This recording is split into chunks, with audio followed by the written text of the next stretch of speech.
Khamenei మృతి తర్వాత Iran వైఖరి ఎలా ఉండబోతుంది అన్న చర్చ అయితే ఊపందుకుంది. 36 ఏళ్ల పాటు సుదీర్ఘంగా ఇరాన్ను ఏలిన ఖమేనీ శకం ముగియడంతో ఇరాన్లో భిన్నాభిప్రాయాలు వ్యక్తమవుతున్నాయి.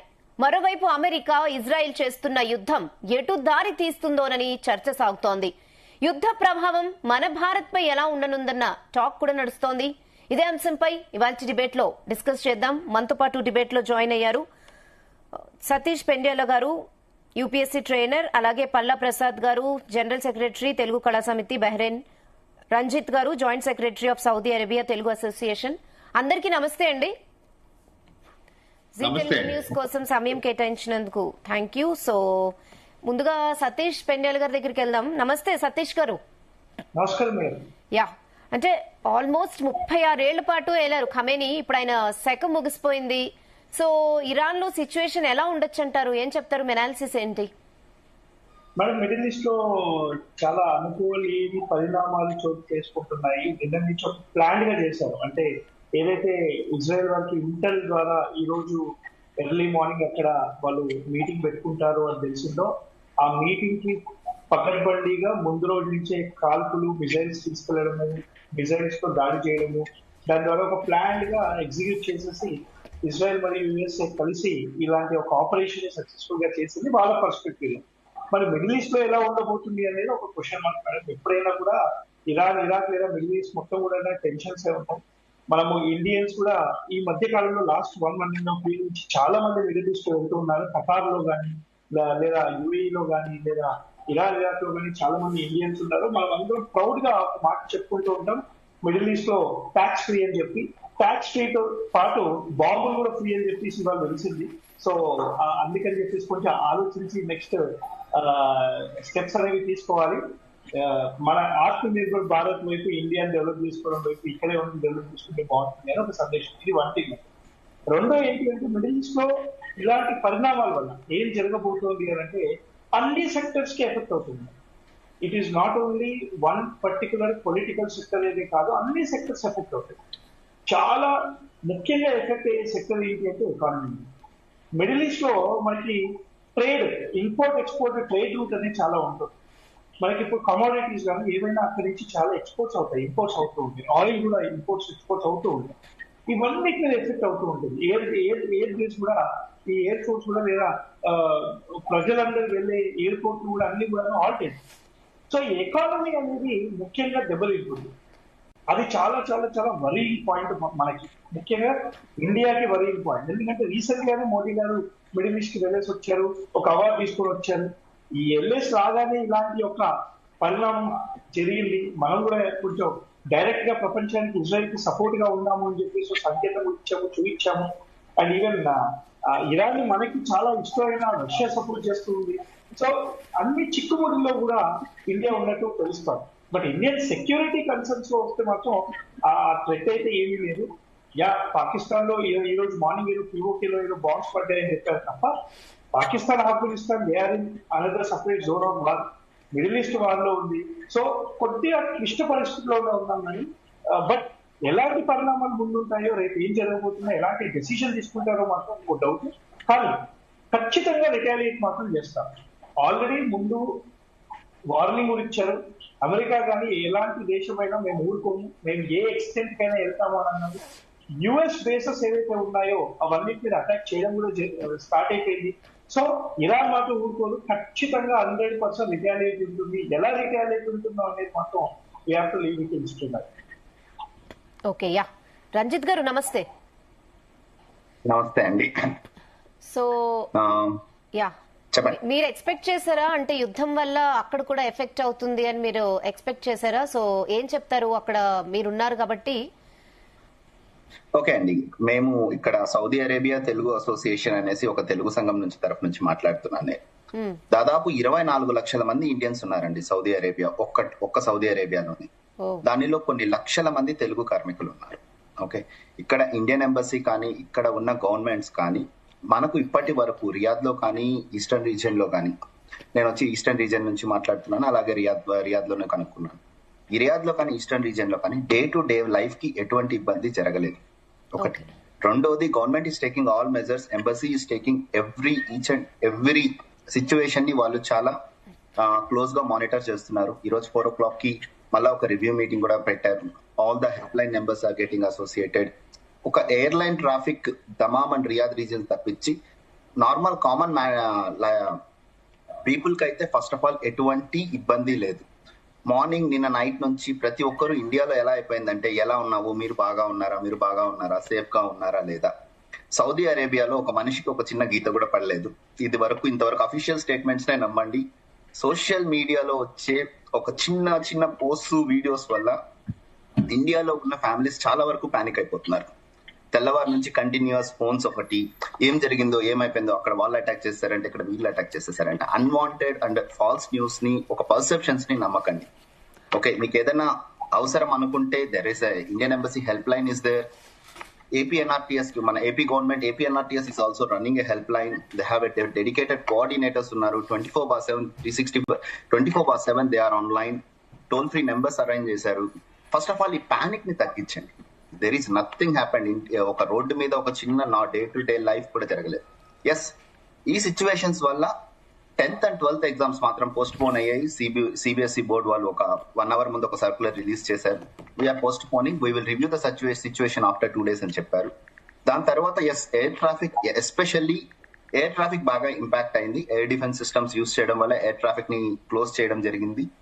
అండ్ ప్రతి ఒక్క చోట government and airlines is arranging వాళ్ళకు కావాల్సిన ఫుడ్ అయితే ఏమి, వాటర్ అయితే ఏమి, టెంపరరీ లివింగ్ ప్లేస్ అయితే ఏమి, అక్కడ ఎవరికైతే ఎయిర్ ట్రావెల్ డిస్టర్బ్ అయిందో. అండ్ రావాల్సిన వాళ్ళు కూడా, ఫర్ ఎగ్జాంపుల్ ఇక్కడ నుంచి వెళ్లాల్సిన వాళ్ళే కాదు, ఇక్కడికి రావాల్సిన వాళ్ళు కూడా ఒక మధ్య ఎయిర్పోర్ట్స్ లో ఇరుక్కోవడం జరిగింది. కొంతమంది జార్జియాలో, కొంతమంది కెనడాలో, ఎక్కడెక్కడ నుంచో, UK నుంచి వాళ్ళు ట్రాన్సిట్ లో ఉన్న వాళ్ళకి కొంచెం ఇబ్బంది జరుగుతోంది. బట్ లైఫ్ థ్రెటనింగ్ సిచ్యువేషన్ అయితే సౌదీ అరేబియా నుంచి ఎటువంటి సిచ్యువేషన్ లో ఏమీ లేదు. మీకు ఎటువంటి ఇబ్బంది, ఏదైనా ఇన్ఫర్మేషన్ ఎవరికైనా ఇండియాలో ఉన్న వాళ్ళు ఎవరికైనా రీచ్ అవ్వలేకపోతున్నారు, ఏదైనా ఇబ్బంది ఉంది, వాళ్ళ ఫోన్ ఎత్తట్లేదు, మా అసోసియేషన్స్ ఉన్నాయి, you can reach out to us, we will try to find out the people whatever support is needed. అలాగే first of all we request the media to stop this false ahead news. అంటే ఇంతమంది చనిపోయారు, అంతమంది చనిపోయారు, అక్కడ ఆ base తగలడిపోయిందంట, Riyadh లో ఈ బేస్ తగలడిపోయిందంట, దమామ్ లో ఇండస్ట్రీస్ మీద, ఇలా అన్వాంటెడ్ ఫాల్స్ న్యూస్ వల్ల జనాలు చాలా పానిక్ క్రియేట్ అవుతున్నారు. ఇప్పుడు నేను మా ఇంట్లో మాట్లాడతాను, మా చిన్నమ్మతో మాట్లాడతాను, మా పెద్దమ్మతో మాట్లాడతాను, ఫ్రెండ్స్ తో మాట్లాడతాను. ఎంత మందికి ఒక డే టు డే లైఫ్ లో ఒక 40-50 కాల్స్ అంటే అన్వాంటెడ్ పానిక్ క్రియేట్ చేస్తున్నారు. Yes, they are intercepting. వచ్చాయి ఒక 2-3 అటాక్స్ వస్తే air defence was successfully intercepted and Saudi government officially released it. No one is injured అనేసి. From Saudi Arabia there is no much impact on regular day life except airline traffic control. Government is taking enough measures. Indian embassy is reviewing the complete situation day to day. They are giving advisories. ప్రతి ఒక్కటి జరుగుతుంది ఇబ్బంది లేకుండా. వాళ్ళకు ఏదన్నా మీకు ఏదైనా doubt ఉంది అనుకుంటే toll free numbers consulate of Jeddah, embassy of Riyadh, ప్రతి ఒక్కటి కంటిన్యూస్ గా రన్ చేస్తుంది. And AP government is also running APNRTS help line. APNRT మన ఆంధ్రప్రదేశ్ గవర్నమెంట్ తరఫు నుంచి, తెలంగాణ గవర్నమెంట్ కూడా NRSL ఉంది. మన తెలుగు వాళ్ళు ఎక్కువగా ఉంటున్నారు సౌదీ అరేబియా, కువైట్ ఈ రీజియన్స్ లో. So not to worry much, all are safe. మీకు ఏదైనా ఎటువంటి ఇన్ఫర్మేషన్ కావాలనుకున్నా సౌదీ అరేబియా తెలుగు సంఘం ని మీరు కాంటాక్ట్ అయితే మా team will be helping you support if anything is really needed. Okay, yeah Vallaprasad గారు నమస్తే. నమస్తే. యా, బహ్రెయిన్ లో సిచ్యువేషన్ ఏంటి అంటే కొన్ని వీడియోస్ వచ్చాయి, జనాలకి దగ్గరలోనే బాంబ్స్ ఎక్స్ప్లోడ్ అయినట్టు కొన్ని వీడియోస్ చాలా సర్క్యులేట్ అయ్యాయి. సో అక్కడ ఏంటి సిచ్యువేషన్? ఫస్ట్ అవునండి, మార్నింగ్ మేము కొద్దిగా టెన్షన్ అయితే ఫీల్ అయ్యాం. ఇనిషియల్ గా ఇరాన్ ఫస్ట్ బాంబు పడినప్పుడు మన నావల్ బేస్ అండి, బహ్రెయిన్ లో లార్జెస్ట్ నావల్ బేస్ ఉంది US అది. అక్కడ పడినప్పుడు అందరూ టెన్షన్ ఫీల్ అయ్యారు. బట్ బిఫోర్ ఈ సిచ్యువేషన్ ముందే మనకి బహ్రెయిన్ గవర్నమెంట్ ఆల్రెడీ మాకు టెస్ట్ సైరన్స్ అని పెట్టిందండి. ముందే మాకు అన్ని ఇన్ఫర్మేషన్ ఇచ్చిందండి. దాని తగ్గట్టుగా మేము రెడీ అయిపోయాము. ఎక్కడ పానిక్ అవ్వద్దు, మీకు సైరన్స్ ఇచ్చింది, ఎవరి వారు వాళ్ళ ఇంట్లో ఉండండి, సేఫ్ గా ఉండండి అని చెప్పి ఇచ్చింది. అలాగే షెల్టర్స్ కూడా అండి, ఎక్కడెక్కడ ఏ షెల్టర్స్ ఉన్నాయి ఎక్కడ అనేది ముందే ఇన్ఫర్మేషన్ ఇచ్చిందండి. మాకు బహ్రెయిన్ గవర్నమెంట్ పూర్తి నమ్మకం ఉందండి. అదే నమ్మకంతో మేము అందరూ ఉన్నాము. సో అంతేకాకుండా వాళ్ళు మొత్తం వచ్చిన ఎన్ని మిసైల్స్ కానీ లేదా డ్రోన్స్ కానీ చేశారు, ఆల్మోస్ట్ ఆల్ ఇంటర్సెప్ట్ చేశారు. సో 1-2-3 మిస్ అవ్వడం వల్ల కొన్ని బిల్డింగ్స్ 2-3 బిల్డింగ్స్ కొద్దిగా ఇంపాక్ట్ అయ్యింది. బట్ క్యాజువాలిటీస్ లేదండి, నో క్యాజువాలిటీస్ అండి. ఎవరికి ఏం జరగలేదు, చిన్న చిన్న ఇంజురీస్ అయింది. వాళ్ళు ఒక రోజులో ట్రీట్ చేసి పంపించేశారు. పెద్దగా నాకు తెలిసినంత వరకు ఎక్కడ క్యాజువాలిటీస్ అవ్వలేదు. పానిక్ సిచ్యువేషన్ అయితే ఏమీ లేదండి. మాకు పూర్తిగా మాకు ఎంబసీ నుంచి కానీ గవర్నమెంట్ నుంచి ఎప్పటికప్పుడు మాకు గైడ్లైన్స్ వస్తున్నాయి. మేము మా ద్వారా కూడా, మా తెలుగు కళాశాల ద్వారా కూడా, మా తెలుగు వాళ్ళందరికీ కూడా మేము ఎప్పటికప్పుడు అవేర్నెస్ తీసుకొస్తున్నాము కూడా. అలాగే హెల్ప్ లైన్స్ కూడా వాళ్ళు ప్రొవైడ్ చేశారండి, షెల్టర్స్ ప్రొవైడ్ చేశారు. పానిక్ ఉన్న వాళ్ళందరూ కొంతవరకు హెల్ప్ ప్రొవైడ్ చేశారండి. సో ఇవన్నీ కూడా ఎంబసీ ద్వారా మాకు వస్తున్నాయి. మేము ఫార్వర్డ్ చేసి అందరికి ఎప్పటికప్పుడు మేము అవేర్నెస్ చేసుకొస్తున్నామండి. సిచ్యువేషన్ అంతా అండర్ కంట్రోల్లో ఉందండి. మార్నింగ్ నుంచి కూడా ఎటువంటిది కూడా ఏమీ ఇష్యూ లేదు. ఎవరు కూడా క్యాజువాలిటీస్ లేరు, ఇబ్బంది లేదు. వీఆర్ సేఫ్ అండి. ఇక్కడ ఈ సర్క్యులేషన్స్ ఏవైతే నిజంగా రంజిత్ గారు చెప్పినట్టు ఇవన్నీ సోషల్ మీడియాలో వాళ్ళు టీఆర్పీ పెంచుకోవడానికి కోసమా, లేదా దాని ద్వారా ఏదో ఆశించే వ్యూస్ పెంచుకోవడం కోసమా చేస్తున్నారు. సో నేను దీని ద్వారా, మీ మీడియా ద్వారా, మీ మాధ్యమం ద్వారా నేను చెప్పదలుచుకుంది ఒకటేనండి. మొన్న తెలుగు వాళ్ళందరికీ, ఇండియాలో ఉన్న తెలంగాణలో కానీ అటు ఆంధ్రాలో ఉన్న తెలుగు వాళ్ళందరికీ కూడా ఎదురు చెప్పేదండి, మీకు అందరూ సేఫ్ గా ఉన్నారండి. తెలుగు వాళ్ళే కాదండి, మొత్తం ఇండియన్స్ అందరూ సేఫ్ గా ఉన్నారు. సో మన ఎప్పటికప్పుడు మాకు సో ఫర్దర్ గా కూడా బహ్రెయిన్ లో ఎటువంటి ఇబ్బందులు లేవని గవర్నమెంట్ ప్రకటించిందా? అవునండి, ఇప్పుడు మాకు ఇంతవరకు ఎటువంటి ఇబ్బంది పడలేదండి. మేము సేఫ్ గా ఒక దగ్గర ఉన్నాము, ఇంట్లో ఉన్నాము, మా ఇంటి ఎవరింట్లో వాళ్ళు ఉన్నారు. లేదంటే కొద్దిగా ఏమైనా ఇంపాక్ట్ ఎక్కడైతే ఈ నేవల్ ఫ్లీట్ ఉందో దాని దూరంగా కొంతమంది ఫ్రెండ్స్ ఇంటికి వెళ్ళిపోయి అక్కడ ఆ రోజు అంతా ఉన్నారు. అంతే తప్పించి ఎప్పటికప్పుడు రిటాలియేషన్ అవుతుంది. అఫ్ కోర్స్ సైరన్స్ వస్తున్నాయి, ప్లస్ మాకు ఏమంటే ఇంటర్సెప్టింగ్ సౌండ్స్ అయ్యి మాకు వినిపిస్తున్నాయి. అది కొత్తగా ఉంది. ఇప్పుడు మీ 20 సంవత్సరాలు, నేనైతే 20 సంవత్సరాల నుంచి ఇక్కడ ఉన్నానండి. ఇప్పుడు ఎటువంటి ఇష్యూ లేని ప్లేస్ అండి బహ్రెయిన్. కానీ ఫస్ట్ టైం ఇవన్నీ ఉంటే కొత్తగా ఉంటే అందరూ కొద్దిగా పానిక్ సిచ్యువేషన్ వెళ్ళడం సర్వసాధారణం. బట్ మాకు గవర్నమెంట్ నుంచి కానీ, ఎంబసీ నుంచి కానీ వచ్చిన దీంతో మీ అందరము ఎప్పటికప్పుడు అందరూ పానిక్ జోన్ అయితే ఎవ్వరు లేరండి. నేను ఇంతవరకు చాలా మంది తెలుగు వాళ్ళతో కలిసి తెలుగు వాళ్ళతో మాట్లాడాను కూడాను. ఎవరు కూడా పానిక్ సిచ్యువేషన్ లేదు, ఎందుకంటే అందరికీ నమ్మకం ఉంది గవర్నమెంట్ మీద. సో ఆ విధంగా మాకు ఎటువంటి ఇబ్బంది లేదు. సో మీ మాధ్యమంలో అదే కోరుకుంటున్నాము, రంజిత్ గారు చెప్పినట్టు. సో ఇక్కడ అందరూ తెలుగు వాళ్ళందరూ, గల్ఫ్ లో ఉన్న తెలుగు వాళ్ళందరూ క్షేమంగా ఉన్నారు, ఎటువంటి ఇబ్బందులు లేవు.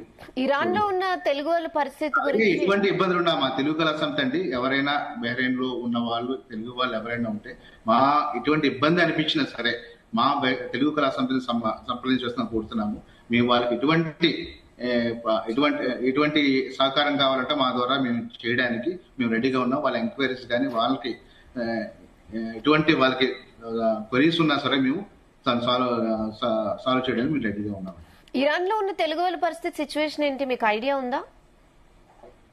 నేను మేము బహ్రెయిన్ లో ఉంటున్నాం కాబట్టి మాకు దాని మీద అంత ఐడియా లేదండి. సో ఎంతమంది ఉన్నారో ఏంటి అనేది కూడా ఐడియా లేదు. సో వాళ్ళు కూడా క్షేమంగా ఉండాలని కోరుకుందామండి. ఎక్కడున్నా సరే మన తెలుగు వాళ్ళందరూ క్షేమంగా ఉండాలని కోరుకుందామండి. సతీష్ కూడా 30,000 మంది వరకు ఉండొచ్చు అని అనుకుంటానండి. సో బట్ ఎక్కడున్నా ఇండియన్సే కాదు, మనుషులందరూ క్షేమంగా ఉండాలని కోరుకుందామండి. మానవత్వం ముందు ఫస్ట్, దాని తర్వాత ఏదైనా. అదే అనుకుంటే అసలు ఇవేమి జరగవు కానీ.